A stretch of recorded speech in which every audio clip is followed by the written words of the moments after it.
Chers amis, bonjour. Nous sommes le dimanche 1er janvier 2023.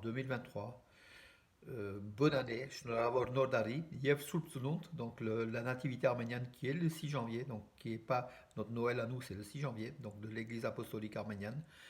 Voilà, donc nous vous saluons donc pour une très très bonne année, j'espère. Donc une année de bonheur, de santé et surtout d'espoir, donc d'espoir pour l'Arménie, espoir pour l'Artsakh. Hier, donc, nous avons suivi en direct par la vidéo la messe tard dans la nuit, donc la messe à Stepanakert, à la cathédrale centrale de Stepanakert, avec d'une paix donc durable pour la sécurité des Arméniens, donc de l'Artsakh, les 120 000 Arméniens qui sont plongés dans un blocus depuis 3 semaines, blocus imposé par l'Azerbaïdjan, soutenu par la Turquie et peut-être par la Russie, donc on ne sait pas. Donc aujourd'hui, on est dans l'inquiétude la plus complète puisqu'on ne connaît pas tellement on n'arrive pas à détenir les tenants et les aboutissements de cette affaire-là qui commence à peser quand même et isoler donc la population arménienne de l'Artsakh.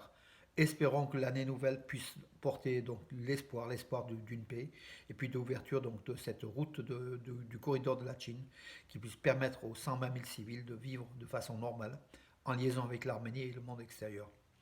Hier, Nikol Pachinian, le Premier ministre arménien, accompagné de Soulen Babikian, le ministre de la Défense, a visité une position arménienne, une position de défense arménienne, pour saluer les soldats, pour prendre un petit peu comment dirais-je, la température au front, et puis pour poser des questions par rapport à la vie de tous les jours de nos soldats qui ont passé donc la nuit du Nouvel An à la frontière, dans le froid et dans la nuit et dans le froid, à justement défendre la patrie arménienne face au danger pantouranien, le couple maléfique turco-azéri. Voilà, donc Nicole Pachinian a visité. Beaucoup de personnes ont visité aussi.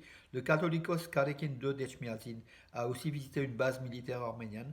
Des députés ont visité donc pareil. Donc le président de l'Assemblée nationale d'Arménie également. Tout le monde politique, le monde religieux a visité, a rendu visite à nos soldats, à nos frontières, qui sont les seuls gages pour l'heure de la défense donc de l'Arménie. En Artsakh, on le sait, donc c'est plus compliqué. En Artsakh, le Ruben Vartanian, le ministre d'État, hier a fait comment dirais-je, une interview diffusée en direct sur sa page Facebook au cimetière des héros de Stepanakert. Il a dit que le peuple arménien de l'Artsakh est debout, va lutter jusqu'au bout de toute façon, et on va gagner. On va gagner tous ensemble, unis, on va gagner.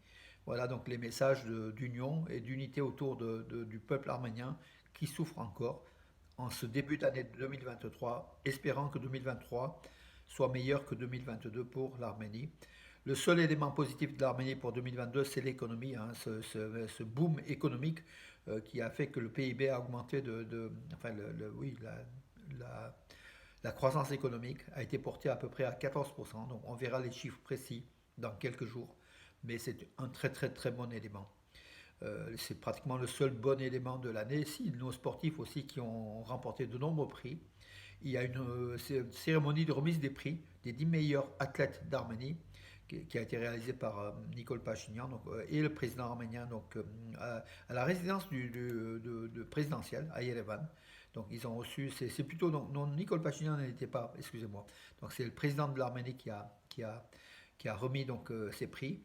Le président de l'Arménie qui s'appelle Vakın Khaçatören. On oublie beaucoup son nom, puisque c'est une présidence presque symbolique, hein, il faut le dire, c'est le Premier ministre qui dirige le gouvernement en Arménie. Le système donc, est passé, donc, a changé, tout simplement. Aujourd'hui, ce n'est pas le président qui est l'homme clé de la nation, c'est le Premier ministre Nicole Pachinian, qui a dans son message de félicitations, donc il a, à l'occasion de Noël et de Nouvel An, il a parlé des difficultés de l'Arménie, mais bien sûr, il a affirmé qu'on s'en sortira. Pareil pour le président de l'Artsakh, Aray Karutunyan, qui a affirmé que le peuple arménien de l'Artsakh va lutter jusqu'au bout et on gagnera ensemble. Le président de l'Arménie, quant à lui, dans son discours, donc Vakın Khaçatören, a affirmé qu'il allait assurer la paix et la sécurité aux frontières. Voilà donc les vœux pieux de l'Arménie, la paix et le développement. Disparition donc hier de Samson Razalian. On ne le connaissait pas beaucoup, mais il était membre du comité Karabakh, celui qui a promu donc l'arrivée donc de l'indépendance de l'Arménie et l'arrivée de Levon Tepetosyan, le premier président de l'Arménie, aussi pour la lutte donc arménienne au Karabakh. Donc voilà, il avait été prisonnier donc avec, je pense à Moscou, hein, avec Levon Tepetosyan et beaucoup de ses collègues du comité Karabakh. Donc Samson Razalian, vous voyez, donc il est mort, il était né en 53, voilà, il était né dans le village de Doufachen, donc ceux qui fabriquent le douf, hein, la pierre, donc le douf, le volcanique, hein, qui est connu. Dans la ville, encore plus connue, c'est la ville de Douf, de Artik en Arménie, hein. Voilà, donc un intellectuel quand même, voilà, qui disparaît du comité Karabakh. On l'avait oublié, hein, le comité Karabakh, ça date de plus de 30 ans déjà. Que dire d'autre, mes amis? Écoutez, on a fait le tour de l'information qui était dirigée plutôt vers justement ces vœux de fin d'année, puis ces vœux de paix. À Paris, il y aura une manifestation donc, au profit de l'Assar le 10, donc le 10 janvier. On reviendra donc pour nos amis parisiens qui peuvent se rendre. Donc bien sûr, c'est pas une obligation, mais c'est un devoir quand même. Il faut soutenir le peuple arménien de l'Artsakh et dire non à l'agression azérie, non à ce blocus imposé au peuple de l'Artsakh. Voilà, donc l'année commence par des notes de lutte, bien sûr, en cette première journée donc, de 2023, après la fête. Une fête quand même qui était terne, hein. Donc cette année, il faut quand même le dire, malgré le million de personnes aux Champs-Élysées, nous les Arméniens, on avait le cœur serré, tout simplement parce qu'on pensait à chaque moment donc, à l'Assar. D'ailleurs, on a suivi, comme je l'ai dit tout à l'heure, la messe en direct de la cathédrale de Stepanakert hier. C'était émouvant, il faut le dire. Et puis surtout les vidéos du présentateur de télévision Eric Antaramian qui poste depuis l'Artsar de nombreuses vidéos, tout souvent des directs. Bravo à Eric Antaramian.